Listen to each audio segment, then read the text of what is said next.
Bismillahirrahmanirrahim. Assalamualaikum warahmatullahi wabarakatuh. Semangat pagi rekan-rekan. Perkenalkan, nama saya Juli Mutia Afsari. Saya adalah seorang master terapis dan konsultan kesehatan di bidang kesehatan tradisional. Dan saat ini saya juga sebagai seorang instruktur terapi. Rekan-rekan, izinkan saya hari ini dengan bangga memperkenalkan sejarah perjalanan terapi Kabuyutan Nabawadatala sebagai sebuah metode terapi Gusmus Raksa Jasad yang sudah menjadi warisan budaya Indonesia. Sejarah Gusmus Raksa Jasad adalah warisan budaya yang belum banyak orang ketahui saat itu. Sampai dalam perjalanannya, Gusmus Raksa Jasad saat ini telah mendapatkan sertifikasi nasional sebagai warisan budaya asli Indonesia yang berasal dari Sumedang, Jawa Barat. Rekan-rekan, nama Gusmus diambil dari nama pendiri keilmuan ini, yaitu seorang tokoh besar bernama Agus Muslim. Beliau adalah seorang guru besar yang dicintai dan dihormati begitu banyak anggota terapis Gusmus Raksa Jasad yang tersebar di seluruh Indonesia hingga luar negeri. Nama Raksa Jasad berasal dari dua suku kata, yaitu raksa yang berarti memelihara dan jasad yang berarti tubuh manusia. Raksa Jasad diambil dari kitab Nabawadatala yang di dalam kitab ini terdiri dari 3 keilmuan besar. Yang pertama adalah ilmu katunggalan, yakni ilmu yang berporos pada keyakinan kepada Allah Subhanahu wa Ta'ala. Yang kedua, ilmu nata diri nata negara, yaitu ilmu yang mempelajari sebuah penataan hidup. Dan yang ketiga adalah ilmu raksa jasad, yakni ilmu pengobatan tradisional yang berarti pemeliharaan tubuh manusia. Terapi Gusmus Raksa Jasad didirikan oleh Buya Agus Muslim yang memperjuangkan keilmuan ini sampai pada titik sejarah di mana Gusmus Raksa Jasad berhasil mendapatkan pengakuan atau legalitas dari pemerintah Indonesia. Bukti pengakuan tersebut adalah di mana keilmuan raksa jasad ini telah menjadi mitra kerja dari Kementerian Kesehatan.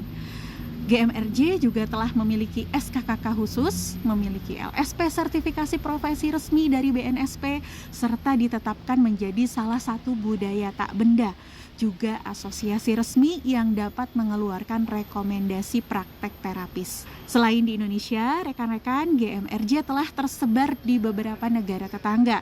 Gusmus terapi raksa jasad berawal dari sejarah di mana pada tahun 570 Masehi seorang resi yang bernama Bratadewa menetap di desa Citengah, Sumedang dan mengajarkan ilmu diantaranya Saptadaya Ingraga Sampurna yang isinya sorotkeun diri dina rasa, atur dedeg pangadeg, mawa lengkah ku pangawasa, aman tinu tilu kaayaan, panglipur kalbu, pangbeberah, rasa tetekon dibawa kanulalakon, dan yang terakhir atur waktu hasilan bukti.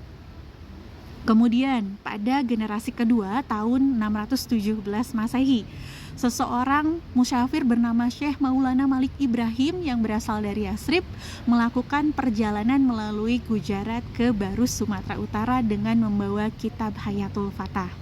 Hingga pada suatu hari, Resi Bratadewa VII dan Syekh Maulana Malik Ibrahim bertemu di hulu sungai Citarum dan bersama-sama dapat menanggulangi wabah penyakit.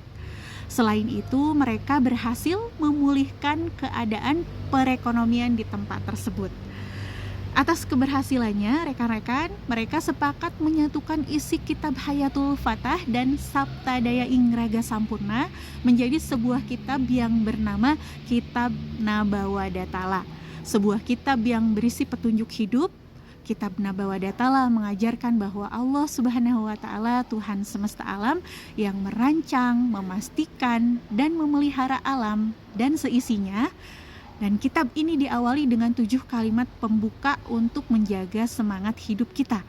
7 kalimat tersebut disebut Sapta Pangriksa Waluya, yang isinya adalah 1. Jaga hati ku sumangat nu gede, yaitu jaga hati dengan semangat yang tinggi. Yang kedua, jaga sora kuwirahma, yaitu jaga suara dengan intonasi yang baik dan benar. Yang ketiga, jaga basaku tata krama, yaitu jaga bahasa dengan sikap dan perilaku yang baik.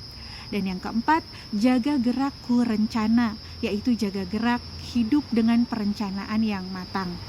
Kemudian yang kelima, jaga arah kugotra sawala, yaitu jaga arah dan tujuan dengan ilmu yang berasal dari guru. Dan yang keenam, jaga diri supaya teingkar, yaitu jaga diri supaya menjadi manusia yang menepati janji, amanah, dan bertanggung jawab. Serta yang ketujuh, riksak sakabehna kupi wuruk anu mahawaruh, yaitu menjaga ilmu ini dengan segenap keyakinan atas sebuah petunjuk hidup dari Allah yang maha hidup, yang memiliki ilmu di bumi ini.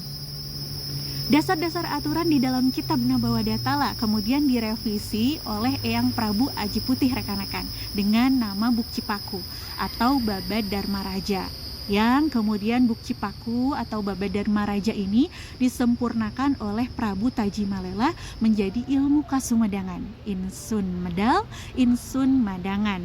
Keilmuan ini menjadi ilmu turun-temurun Raja-Raja Sumedang Larang pada masanya, sampailah pada generasi ketiga, yaitu Pangeran Kornel atau disebut Pangeran Kusumadinata atau terkenal dengan nama Pangeran Mekah, mengembalikan nama kitab Buk Cipaku menjadi nama kitab Nabawadatala dan menitipkannya kepada Buyut Eleng yang saat itu menjabat sebagai tabib kerajaan Sumedang Larang.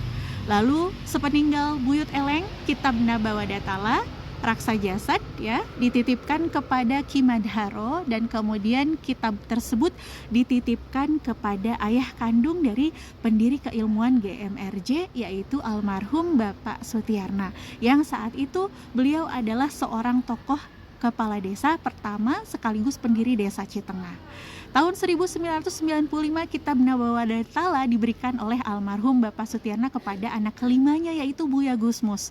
2 tahun lamanya beliau mempelajari, kemudian sejak tahun 1997 Buya Gusmus mulai mengamalkan dan mengajarkan keilmuan ini kepada banyak orang agar ilmu pengobatan leluhur dapat dilestarikan dan dipertahankan keasliannya hingga dapat dirasakan manfaatnya oleh seluruh masyarakat.